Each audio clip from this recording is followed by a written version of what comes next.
Hello everybody, today we'll be talking about the Probucker pickups by Epiphone.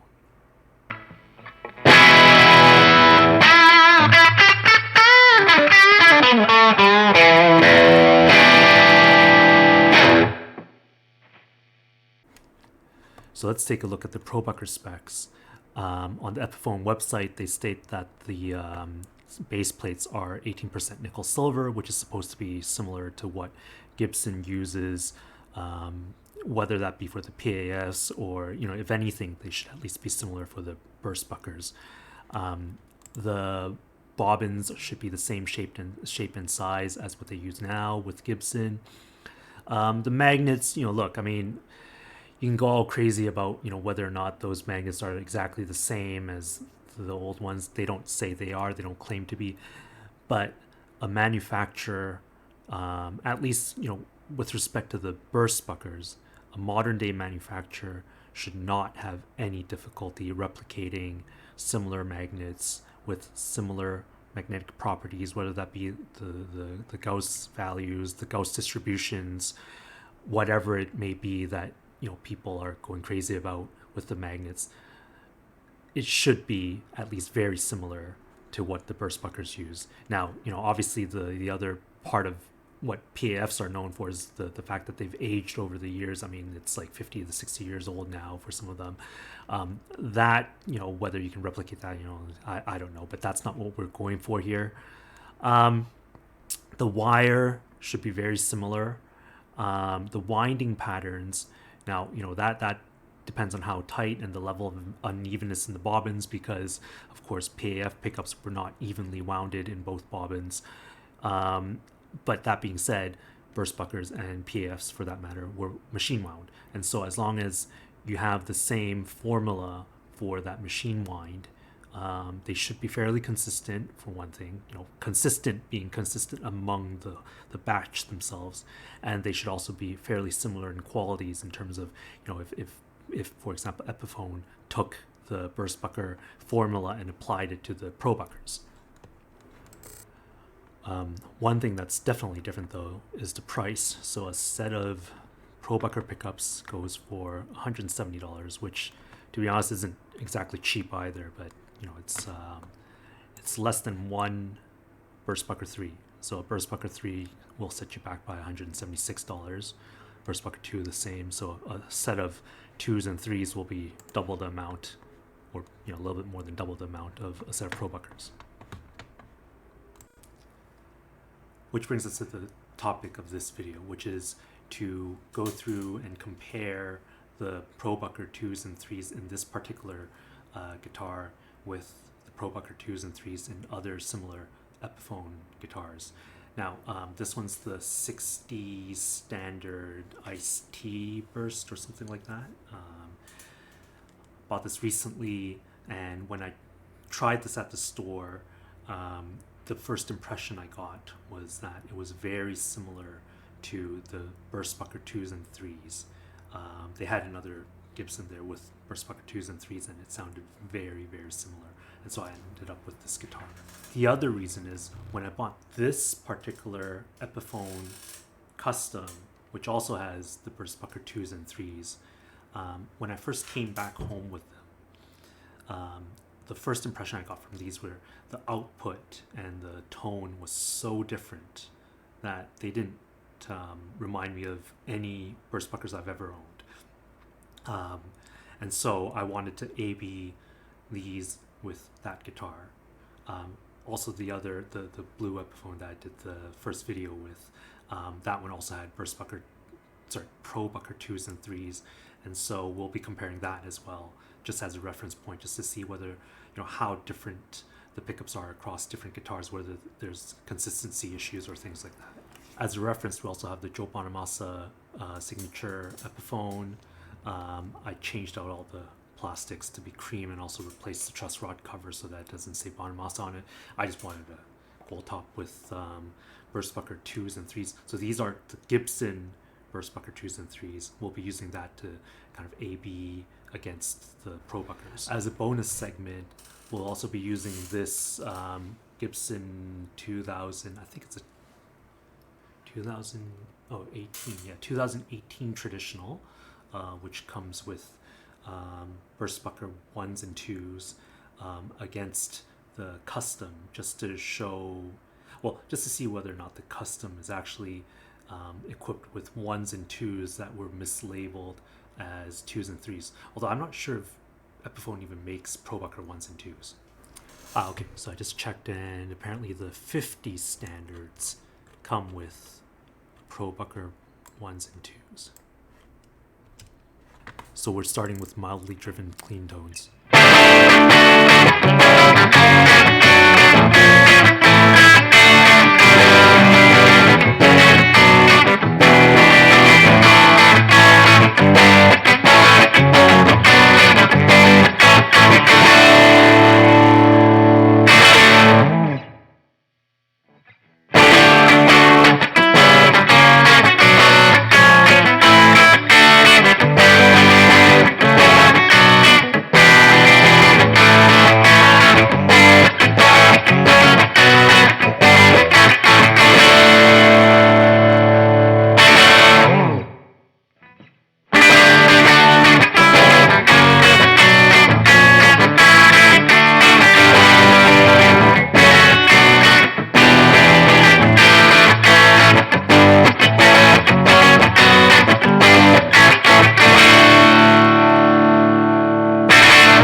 So those were the clean tones.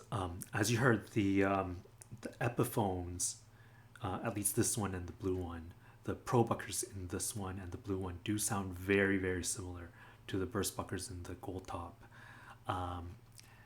I think the way I would think of it is, if you went and ordered a Big Mac, at McDonald's, all three of these would pass as a Big Mac. It's not like all of a sudden you got a quarter pounder, right? Whereas in the case of the custom, it does sound like it's a completely different flavor altogether. I'm not sure why, but for whatever reason, those pickups sound drastically different than the Probuckers in this one, in the blue one, and also the Burstbuckers. Otherwise, the first three guitars in all of those demos right now, they're more or less within that same range of tones that they're supposed to make. Now let's try some high gain tones. Now, one thing about high gain tones is that because of the amount of compression and the overdrive used, you might not hear the differences as drastically. But let's see what happens.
This one's the odd one out. The bottom pickup here sounds nothing like the Burstbucker 3. It doesn't sound anything like the Probucker 3s, to be honest, as well. This one sounds much more similar to the Burstbucker 2, but for whatever reason, this one's a little bit more nasally, and it has its own character. I just don't know what they did to it that made this particularly different than the other Probucker 3s. I have opened this guitar up, and inside it is supposedly a Probucker 3 and a Probucker 2. So those were the high gain tones. So one of the things that I was curious about was whether it could have been that the pickups in the custom are actually the Probucker 1s and 2s, as opposed to the Probucker 2s and 3s. I don't actually have a guitar with Probucker 1s and 2s, but I do have this guitar here. It's a Gibson Les Paul Traditional, which does have a Burstbucker 1 and 2 set. So I'm going to just do a very quick comparison just to see whether or not they're within that range. It could be they're completely off as well, so let's just see what happens.